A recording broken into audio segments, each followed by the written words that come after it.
So good afternoon, everybody. Hope you enjoy the coffee. It's my absolute pleasure to be here and to have accepted the invite from Dr. Bahia to join the Congress for the very first time. Love India, love everything about India. I worked here for 2 years with a company called FCI, an automotive manufacturing company who built connectors for automotive. And we had 2 very large facilities in Cochin in Kerala. So I'm not new to India, even if I am new to Mumbai and to this region. The topic that I've chosen is very much focused around change and transformation, and it was my pleasure over the last couple of days while I was here to actually take in some of the tourist spots of India. So I actually completed in 2 days the Golden Triangle. So it was a little bit challenging in terms of time, etc., but an absolute must for anybody who hasn't done it.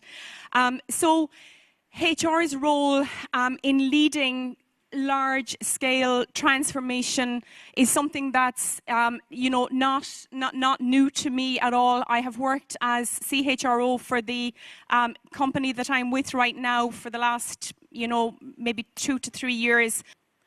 Okay, it seems we're back in business. So I just wanted to, as I said, take the opportunity to share some of my insights around HR-led transformations, and I've always relied on 3 pillars to actually drive the change and transformation in the organizations that I've worked in. And I'm just going to briefly share with you those 3 topics, those 3 areas that as I said, I've highly relied on for the last couple of years. I've worked in many global organizations in many different countries. I've worked in 21 countries across all of the continents. And basically, I've always relied on just 3 axes or 3 areas to support change and transformation initiatives within the organizations I've worked in. So the very first anchor to leading large-scale operational transformation is, in fact, in the space of leadership development. We've heard a lot today. We've heard from our last 2 speakers about leadership development and about culture.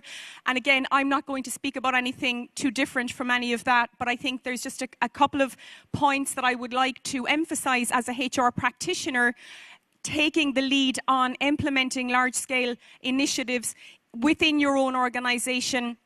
Having that responsibility on your shoulders is obviously something that you can be very proud of if it goes well. It's something that, is obviously when there's change going on in an organization, HR is highly visible. What HR is doing is highly visible.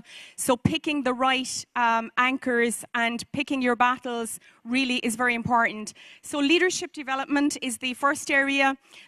Culture and innovation. So we've heard the last 2 speakers, as I say, speak a lot about culture, redefining culture in change situations, and I suppose the space for innovation, the actual role of innovation in change management is huge. And then finally, I'm going to touch on the subject of HR technology.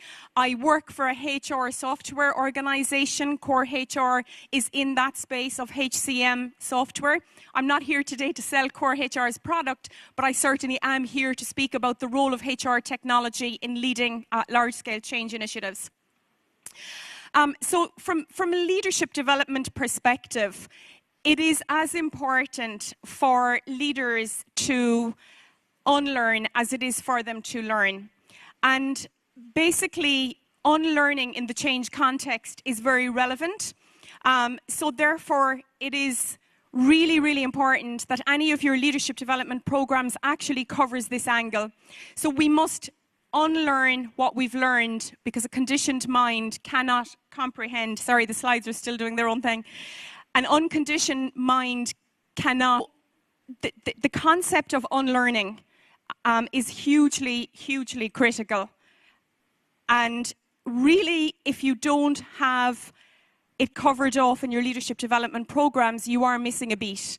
You're missing a beat because, as the first statement makes here, we must unlearn what we've learned, because a conditioned mind cannot comprehend the infinite.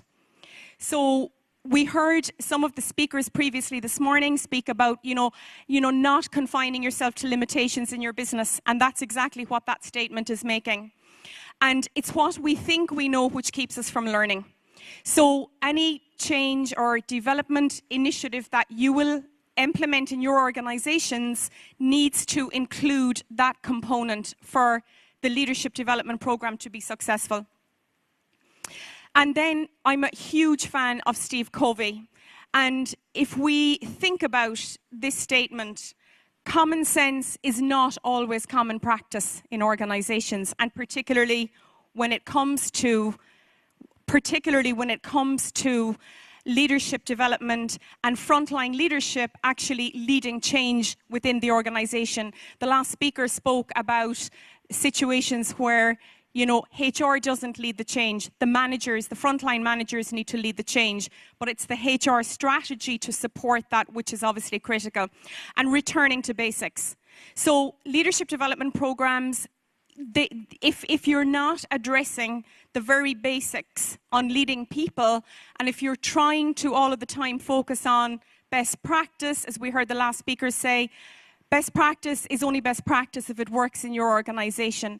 So returning to the basics, looking at what's working in your organization, what's not working in your organization, and developing your leadership development program around that.